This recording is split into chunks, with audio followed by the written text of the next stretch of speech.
മനുഷ്യനായ കുറച്ചൊക്കെ റെസ്റ്റ് എടുക്കണം, അല്ലെങ്കിൽ ബോഡി താനെ പണി മുടക്കി തുടങ്ങും.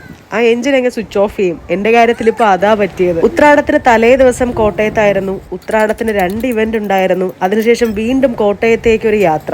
ഈ ദിവസങ്ങളിൽ മര്യാദയ്ക്ക് ഉറങ്ങാനും പറ്റിയിട്ടില്ല. ഇടയ്ക്ക് എവിടുന്ന റെസ്റ്റ് എടുക്കാൻ സമയം. ദാ ഇപ്പോ വീട്ടിലായി, ഹോസ്പിറ്റലിലായി, ആകെ വയ്യാണ്ടായി. വൈറൽ ഇൻഫെക്ഷൻ ആണെന്നാണ് ഡോക്ടർ പറഞ്ഞത്. ഡെങ്കു ആണോ ഇനി നിപ്പയാണോ ഒന്നും അറിയാൻ വയ്യ. എന്തായാലും ഇപ്പോഴാണ് തലയൊന്ന് ഉയർത്താനായത്. കുമരകം ലേക്ക് സോങ്ങിലെ സെക്കൻഡ് ഡേ ആസ്വദിക്കാനേ ആയില്ല. കുഞ്ഞീ മക്കളും കളിക്കാനുള്ള സ്ഥലങ്ങളും സ്വിമ്മിംഗ് പൂളും തപ്പി നടന്നപ്പോൾ ഞാൻ എവിടെയാ ബെഡ് എന്ന് തിരക്കുകയായിരുന്നു.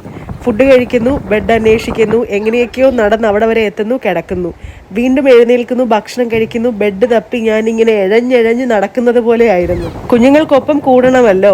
മാക്സിമം ആസ്വദിക്കാൻ ശ്രമിച്ചിട്ടുണ്ടായിരുന്നു. പക്ഷെ എൻ്റെ ശരീരം മുഴുവനും ഇങ്ങനെ സൂചി കുത്തുന്നത് പോലെയുള്ള വേദന. ഈ വൈറൽ ഇൻഫെക്ഷൻ വല്ലാത്തൊരു ഗതികേടാണ്. കുഞ്ഞുങ്ങൾ കളിക്കുന്നത്